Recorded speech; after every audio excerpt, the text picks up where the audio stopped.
My name is Sarah. I'm a communications strategist, a social justice activist, an opinionated Gemini, and I live in Brussels.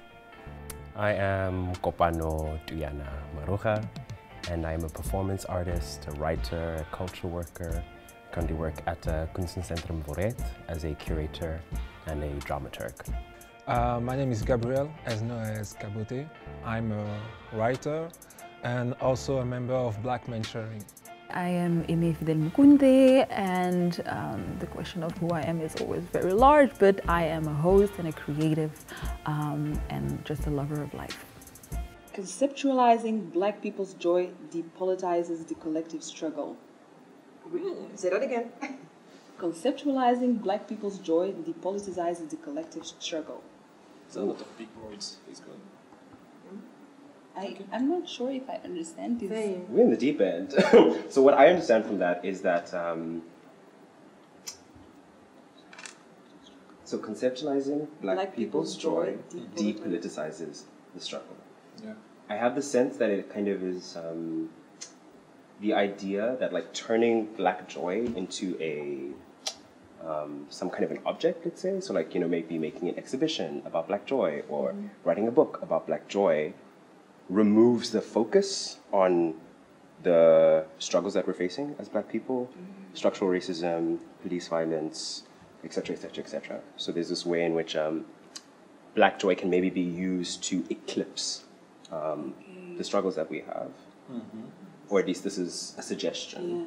Yeah. So that we maybe forget, because we're focused on joy too much, that we forget the actual other things that we're facing as Black people. I don't know if that's what you mean. Like, if we're, as you were saying, like expos and fun things and really centering on Black joy, that we forget that there's actually other things that we should think about and I think actively. Like a good example of this is like Afropunk, right? So there's this way in which Afropunk takes a lot of the aesthetics of Blackness and turns it into this moment of Black celebration. But there are a lot of ways in which, on a structural level, just like, I'm thinking of when Afropunk was in Johannesburg. I'm from South Africa. This is the first time, I think, that Afropunk was on the continent, or maybe the second. And it was in Constitution. Were you there? Go upstairs. Okay. So random. I love that. So we were like twerking to Laura Miller together at like, okay. Just putting it there, okay. I love that. Sorry.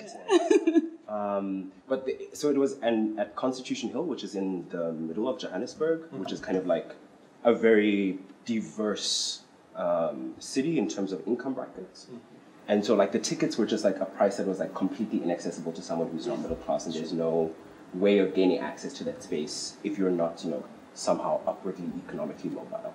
So I guess like turning Black joy into a concept as opposed to some kind of a radical politic that is like inclusive and accessible to everyone does have the potential to obscure the politics of the struggle, because I think joy is part of the struggle. We struggle towards joy.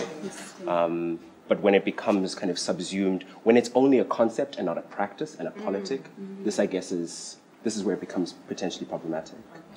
Thank you. Yeah, it's much clearer now. So much clearer.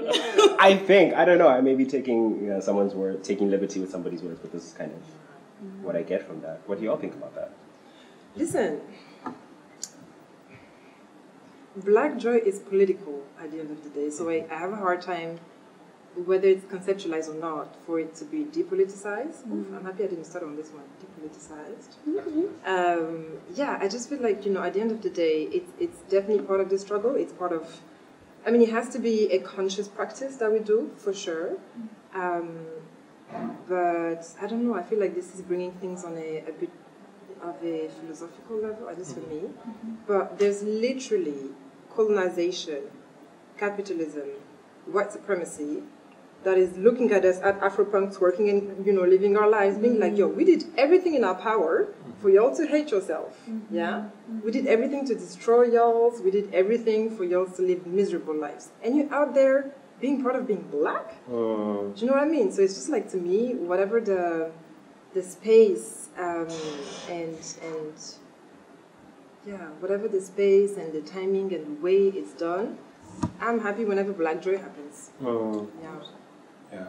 I totally agree with this because what I think is a pity is the fact that because of the historical background with colonization, etc., to live as a black person is revolutionary, you know, to embody yourself, you know, your joy and also your struggle, and dare to be and to unapologetically, right? Unapologetically. Unapologetically. Yes. Thank you. Yeah. And yeah, I think it's a pity because we talk a lot about it, you know, the fact that everything that come with black people, it's political. Either it's our joy, either it's our struggle, and etc.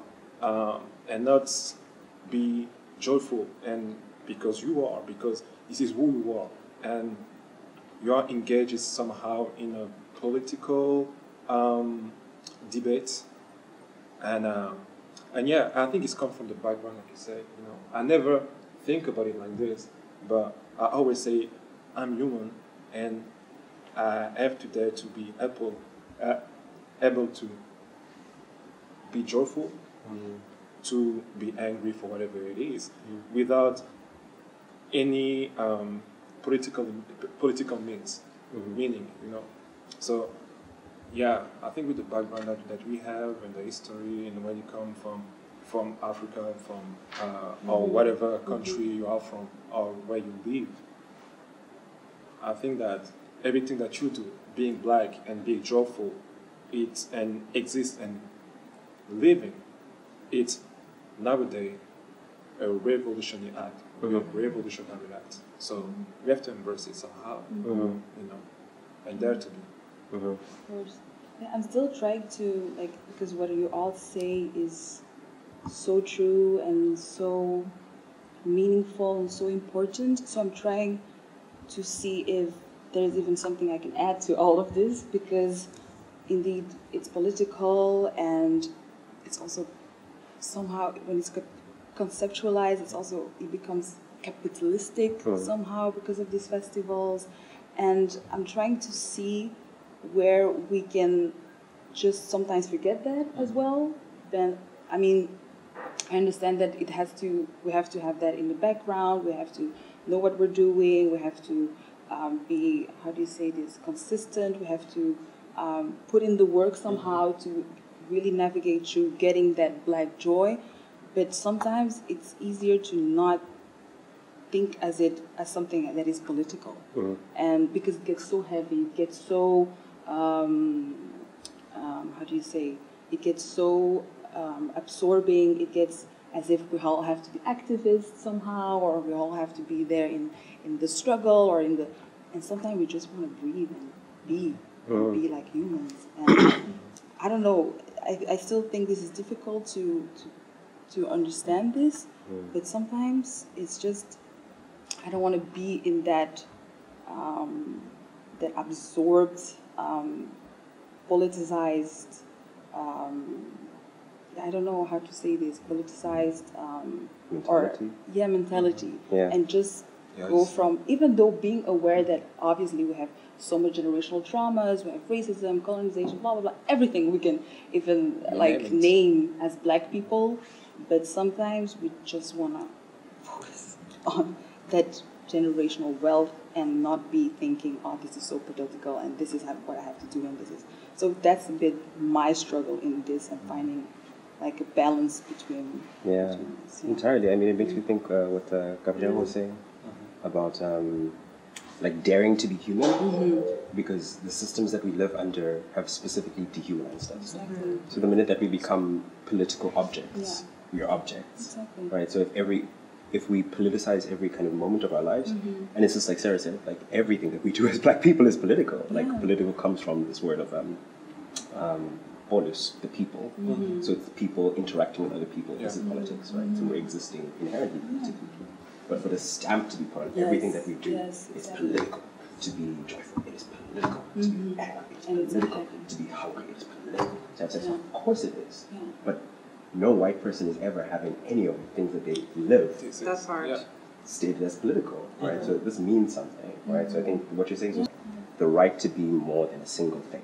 Yes. Something along those lines, right? So important. And this is like our struggle, actually, right? To be more than just political, to be more than just angry, to be more than just joyful, to be more than just grief-ridden, to be more than just twerking and living it up. Now best time. The right to be more than just an auntie. I think in the words of Nina Simone, to paraphrase, freedom/black joy is no fear. So any context where I can show up in the fullness of all the selves that I am, all of my identities, my history, my legacies, without fear. Black joy is often used as a marketing ploy. Ploy. Yeah. Ploy, I don't know what that means. Yeah, me too. These questions, yo! The Anglo-centricism is coming out! Like marketing ploy, which I think I started on ploy. I don't know if but understand what it aims, okay? So I will go. So black joy is often used as a marketing ploy. Yeah, I would say that nowadays everything that's black is something like behind it is marketing.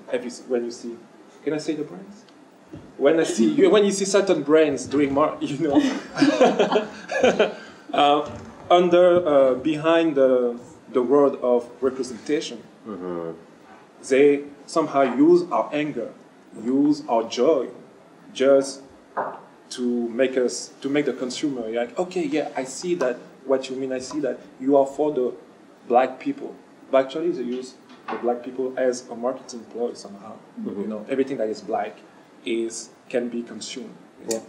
And we can see it with the BLM.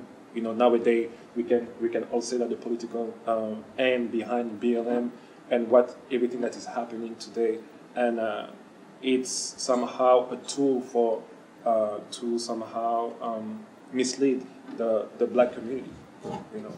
And what I can say is just like, I think that it's true actually. Black joy, and I would say everything that's black, not only black joy, everything that is black somehow there is behind it sometimes political aim and also marketing aim. So I don't buy it.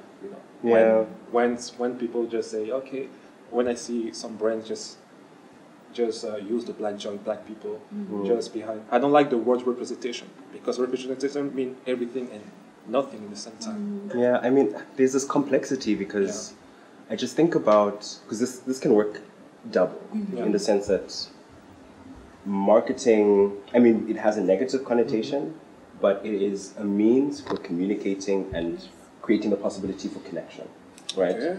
So there's this possibility of, I just think, like, once again, to use the example of Afropunk, right? I know for me that, like, the Instagram page and the kind of, like, media existence of Afropunk was actually quite important for me on a kind of discourse level, because they do introduce a lot of different black discourse or black discussions from a lot of different perspectives on the globe. And this marketing ploy, like the Instagram page is marketing, is a way to connect black people to then eventually at some point consume the goods of Afropunk. But it also has this byproduct of bringing black people physically together. So there is this kind of double nature, and I do not want to be making an argument for like neoliberal capitalism. Okay. But it is to say that, like, I think, for example, like Sarah, with the work that you used to be doing with Vocal About It, the podcast, I mean, it was through marketing, word of mouth marketing, that I found that podcast, right? And then have also found the work that you're doing today, right? So this kind of black joy marketing ploy has brought me into contact with very radical work that you're doing, and without that, I wouldn't have found that. So there's this way in which marketing can create the possibility for finding each other when we might not. Can I add something? Yeah. And then I will let you speak. One question: every time I hear that kind of argument when you say using marketing as a tool, which is normal today. We have to use it. I want to have a question: does it serve the community?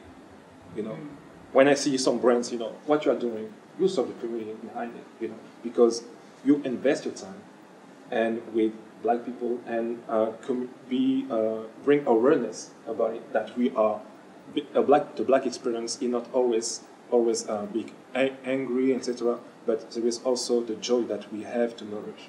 Okay, but some brands use it.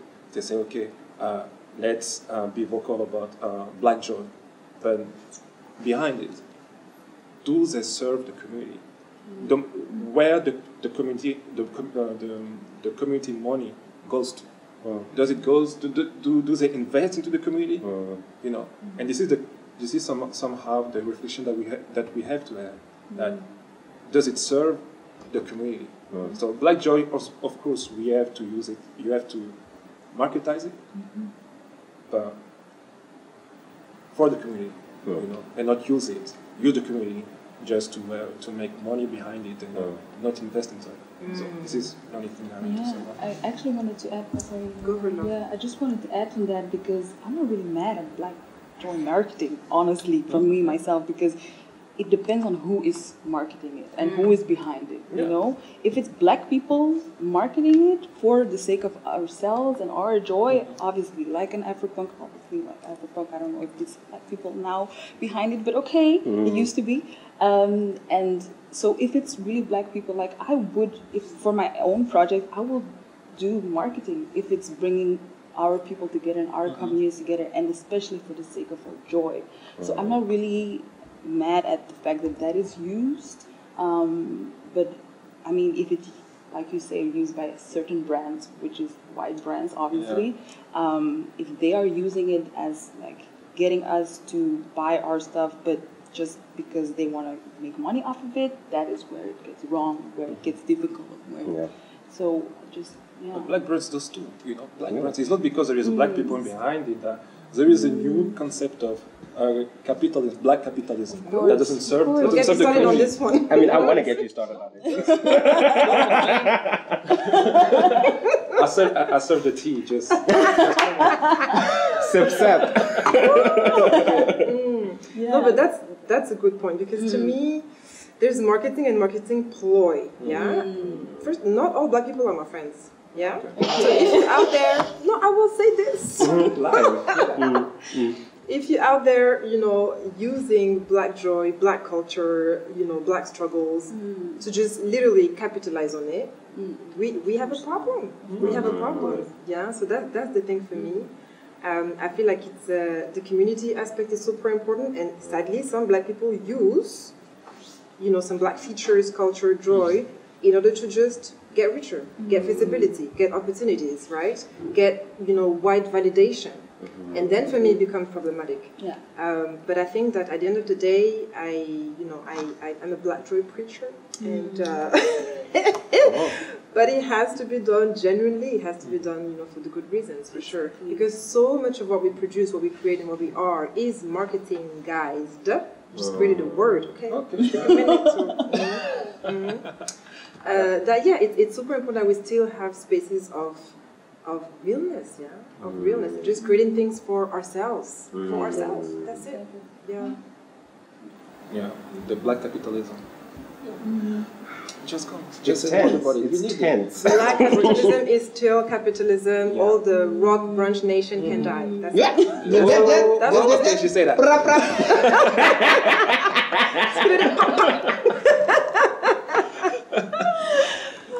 Yes. So I think we have an agreement, but it's not about even an agreement actually. Yeah. But with the focus point is, the marketing ploy, Black Joy as marketing ploy is, if it doesn't serve the community, am I right? Yeah. You're right. If it doesn't serve the community, so, you know, we don't want it. Yeah. It makes me think of that Solange interlude on When I Get Home. Do nothing without intention. Nothing without intention. It's that chat. What is your intention? Where's that money gonna go? Period. Yeah. Thank you. That's it. Louder for the people in the back. Yeah, I think that, like I said, the Black Joy is somehow spiritual, is somehow something, a vibe, and we all connect, even though we are from different background or different culture we express it in a way that we all connect with. And with snapping fingers, laughing, and maybe when you laugh, you disperse, you just run away, etc. So, which is funny. And yeah, I love that kind of expression of Black joy, yeah.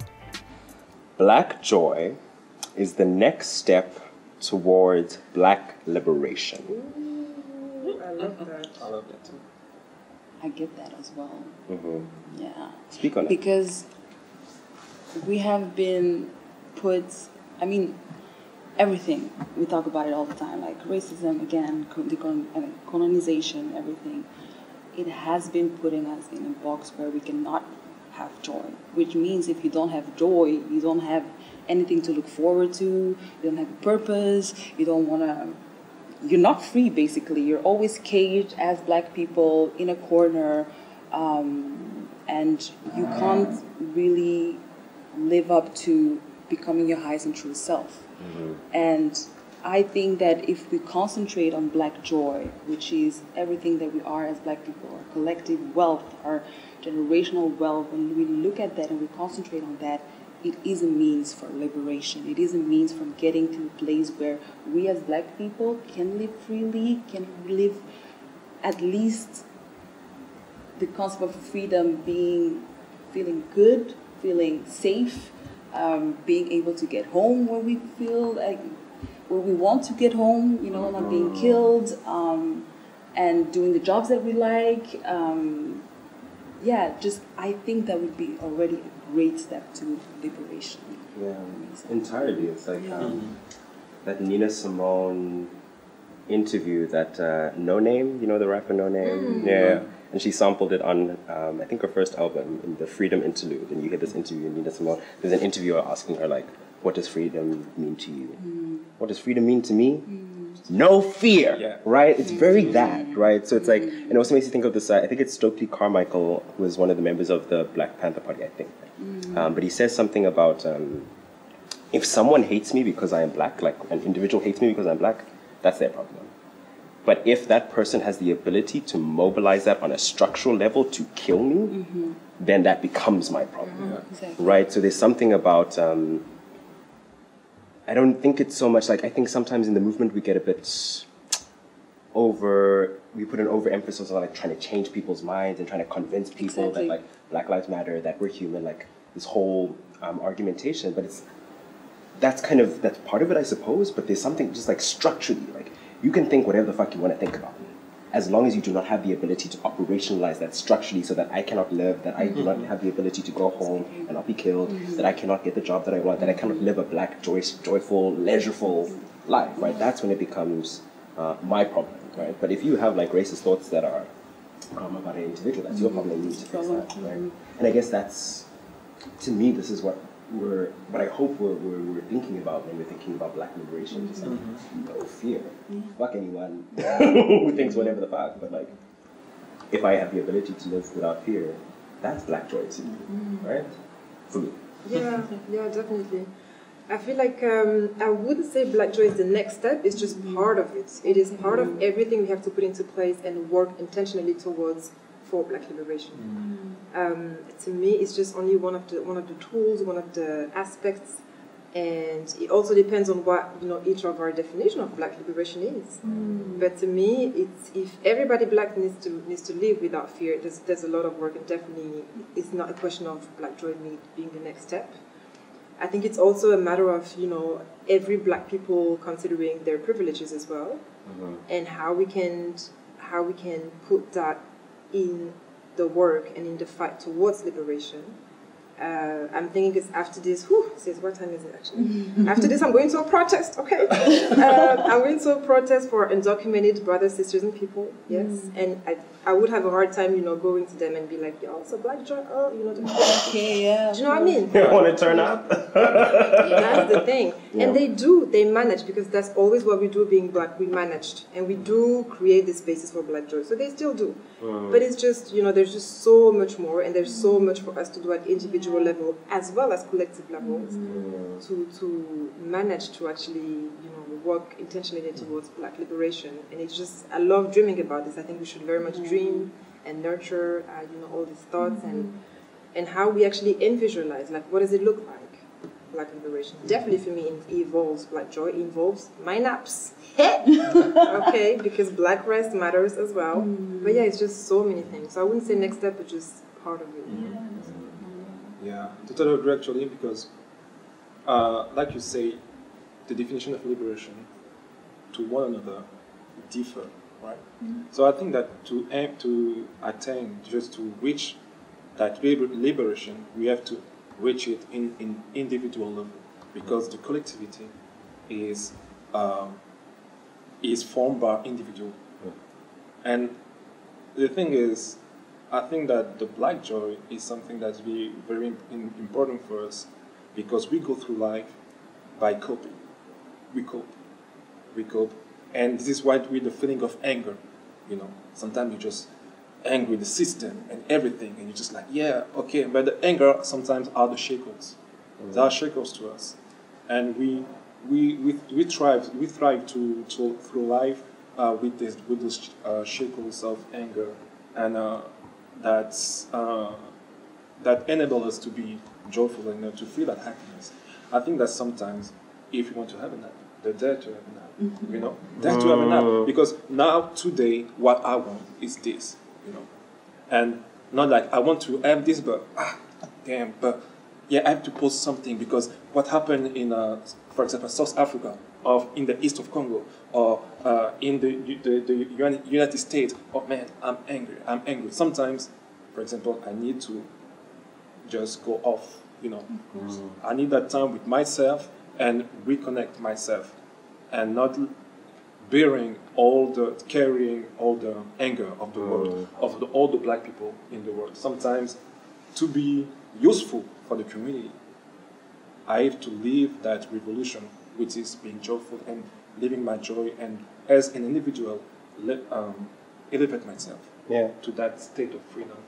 And yeah, for you, it's the absence of fear. For you, it's, you know, being able to nap. You can say it.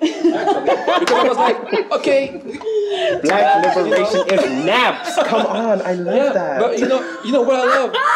What I love, it's simple. Actually, it's not something big. Actually, it's simple. Actually, you know. When did you take a nap last? No. Ask yourself. Time. These are the questions. There you go. But you're saying something really interesting and super complex as well. Because like I just think of like this nap thing we were speaking earlier about, like, you know, I would love to be a nap queen, but like I've not been able to nap since 2016. I had a nervous breakdown, right? That's a long time. You have a lot to talk about. There's a lot to lay down on the altar. Whoa, that's But just to synthesize. So in 2016, I had a nervous breakdown, and part of it was I developed insomnia for a really long period of time. So like sleep is like a tense relationship, and there's trauma infused in it. And I say this because what the trauma was infused by, and what was the nervous breakdown was infused by, was being part of a lot of protest movements which were very violent, a lot of police violence, getting stun grenaded and rubber bulleted, being in a very complex kind of relationship at the time. It was my last year in university, just like all of these kind of structural traumas that then left me with this adaptation on a biological level, right? And this is to say that like there are a lot of us who develop these adaptations, neurodivergent adaptations to living in a violent society, right? We develop anxiety, we develop depression, we develop all these different kinds of neuroses as a way of our body trying to protect us from what's happening, you know? So there are ways in which also it is not as an individual, I cannot overcome that, right? The context is the only way in which I can come to a state where my sympathetic nervous system is like, oh, it's okay to rest now, actually. So there's a part of it that's also like, there's a lot that we can do as individuals, and there's a lot of support that we can look for, but we also have to acknowledge that there's so much that we've inherited and so much that we've developed because of what's happening environmentally, that it's also, there's this interconnectedness and this interdependence that is so important to true liberation, right? It's not something that I can achieve just as an individual, but that individual work is so important so that when I come into contact with other individuals, I don't re-traumatize them, I create a possibility of a safe place so that we can heal together, have joy together, be in movement together, protest together in a way that doesn't inflame our various traumas, etc. So that, like, that navigation of the individual and the community is so... We have to find the right balance, and each one is one, you know. So, yeah, I think it's self-awareness is like what's important. Yeah. So, yeah. Alright. Look at her. I'm actually shaking from the cold, y'all. Me too. You know, I try to look good.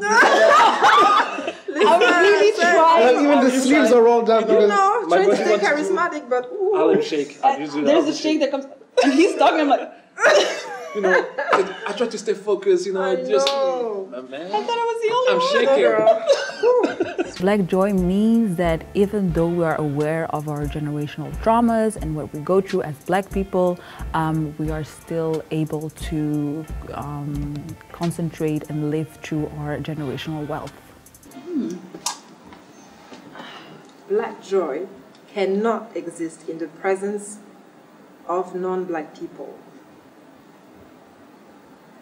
Black joy cannot exist in the presence of non-Black people. So added space for on the table, just You know, you need a lot. You need space. Just, You need to air that out. listen,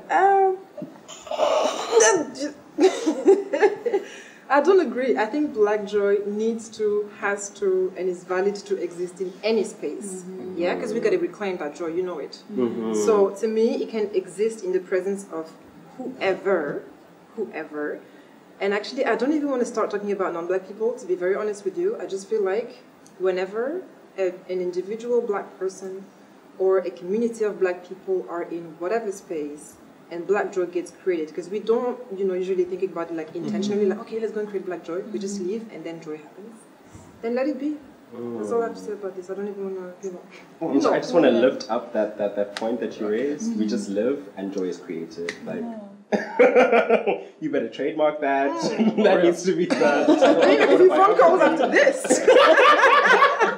No, but I completely, I see myself completely in that. I completely resonate with that. Like, Black joy has the right, and not even the right, I can't give the right, like, it will manifest wherever it will manifest, right? Yeah. But I can also appreciate how, like, being in the context, in a situation with non-Black people, has the potential to raise anxiety and certain kinds of awarenesses that can impede on the possibility of Black joy, for sure. So there is that kind of like, and I guess the question is kind of like, what does Black joy mean, or what does it become in that kind of context, right? And I don't really have an answer to that, but there's a marked difference from kikiing with the girls, you know what I mean? And it's just the girls. And then, kikiing with the girls, but then over on the other table, the Beckys are side. You know what I mean? Karen has a lot of things to say. Yeah, has a lot to get off her chest, right? And that adds a flavor, you know what I mean? Or it adds a dynamic, and the relational quality, it does something. I don't know what it does, but it's just like, there's kikiing with the girls, and then there's that, And I'm sure, like, there's an argument that these are both, like, different articulations of Black joy. But I can hear, like, what this question is, like, trying to get at. Like, what is that quality of when you're in the thing of joy in a context that you can, on an embodied level, feel is unsafe? Right, what is right. volatile? There's also this very tricky aspect where sometimes, some Black people, I've been in that situation for sure when I was younger, back in the days, where you just feel like you have to perform Black joy as well. Do you know what I mean? When you're around non-Black people. I was about to say that. I was about to say that because there is somehow Black joy is important. It's something we live it. We don't. We meet up like maybe 30 minutes ago. But I see that we have the same way to communicate joy. Somehow it's a feeling. You can lie on it. And I have sometimes with the Black joy, just let us be, to express our Black joy without trying to mimic it, and try to appropriate it. Because sometimes just like, I like the, we have somehow, it's not a brand, but somehow, let's call it a brand. We have a brand, We have brands. We have brands. Okay, thank you. We have brands the way we express our joy. And when I see that in the internet or whatnot, etc., you can see that non-Black people, try to mimic it and then call it, first it's ghetto and now it's acceptable. You know, yeah, this is the way it is. Yeah, we like it. You know, oh wait, let's go sis or something like this. You know, and our period. You know, we have to, you know, the period. You know, somehow, no, but wait, for real. Like, I think it's beautiful the way we live. You know, but sometimes I feel like like the system or the society snatch it from us somehow and just say, yeah, it's not your joy actually. You know, instead of just say, okay, I like the way you are, people. You know, just I like the way you express your joy, and I will let you be without trying to have it, because I think we all have our own light. There is a lot of light in the world. You know, why do you try to steal that light from us? You know, we need your light. You know, non-black people, as I won't say anything. Non-black people, you know, just live your joy and share your light with us. Like, because we share our light to the world, and I think that nowadays we are somehow the motor of the world somehow, you know. But somehow I feel like they snatch that light, you know. But you know, that light is deep, you know, it's strong, you know. You can snatch it wherever you want to, but it will keep shining, you know. So that's the way it is. But yeah, at the end of the day, you know, I think that it's not a problem, you know. I think, like you said, actually, we have to live our joy, you know, in this world, you know, the way it is, and don't get into that debate of non-black people, black people, etc. You know, because I feel like we are losing our and wasting our energy in this kind of debate. You know, just focus on us and just live it and try to protect it. Because it's something that we need to protect. We need it. Yeah, this is so interesting. I love this question actually because I agree with all of you, and especially with the question of what is black joy actually. And I think we're still on a path of searching and finding out what that is. Like, what is it? What is it for us? We have been living so long with all these traumas, and now we're like, okay, we can actually have this joy. So we're still on the path of finding and trying to search that. So when they say we don't have to have this black joy with non-black people, I do get it, because for me, I mean, on an individual level, it's so much more easy to seek that within safe spaces, that black joy and what it means to me, because indeed I don't want to have a Karen who is watching me and who is judging me on how, like, everything in my life, how they are like trying to organize our lives in every certain way. I don't want that also in my joy. I don't want them to define that for me, and I want that in a safe space where I can find it out for myself, basically what it means to be a person who feels joy and black joy and what that means, and etc. etc. So for me, on an individual level, I love that just non-black people are not there, and we can do that on an individual basis and just among us. But obviously, we have to have it everywhere. I mean, it's our birthright. It's our birthright to have black joy. It's there's not even a discussion about it. So I do get that. Yeah, and I guess the complexity is also that, like, the like miracle, the impossibility of like black survival up until this point, like where we started, where it's like black existence is a radical act, because literally the machinations of the world have been structured to exploit and extract and suppress and oppress. But even throughout all of that, it is joy that has carried us through in so many different ways, through song, through dance, through the creation of culture, that then becomes appropriated because first it's ghetto and now it's popping and it's what. And there's something so powerful, because you said this really interesting thing of like, we're in this discovery, and I feel like we've been in this discovery for as long as we've existed, you know, because it's like, we're not moving towards it, because we all know, we've all experienced black joy, but to speak about it is like, it's like you're in this research phase. It's spiritual. It's spiritual. And are we allowed to even, sorry, but are we even allowed to talk about it? Are we even allowed to experience all those things? Even if we have this dance, even if we have these beautiful artworks and everything that we have here behind us, are we even allowed to appreciate it and really feel like, oh my God, this is my joy, this is something that I carry with me? And that's the important part, because it's like, it's not a question of like, have we experienced joy? Of course we have. But are we in a position, are we allowed to acknowledge the joy that we experience, to make it an intentional practice, to talk about like, the importance of napping, to talk about the importance of being with other black men and sharing and having space for vulnerability, about turning up and twerking and drinking that Dom Perignon and that Chardonnay. I don't know why I'm looking at you. I give those vibes. I give those vibes. Rich auntie lifestyle, I see it and I love it. But just like to have the audacity to language that and to say like, I deserve that. Not for any special reason, but just because I'm an entity on this planet. Everything deserves joy, whether it's a bird, whether it's a tree, whether it's a person, whether it's a... I come into this world with my birthright being joy. And this is what we're navigating now, because for hundreds of years, that our value as entities has been based on what can be extracted from us, from the labor, from what we can produce. And now we're in this moment where we don't have to be secretive about our joy in the way that a lot of our ancestors had to be, you know? So I think there's something really powerful about it, acknowledging that thing of like, yes, I've experienced joy. I do struggle to acknowledge the joy that I experience and be intentional about putting that out into the world and creating specific intentional spaces for people to experience joy. Amen. Black joy is life, black joy is everything, black joy is freedom, black joy is community, black joy is love also.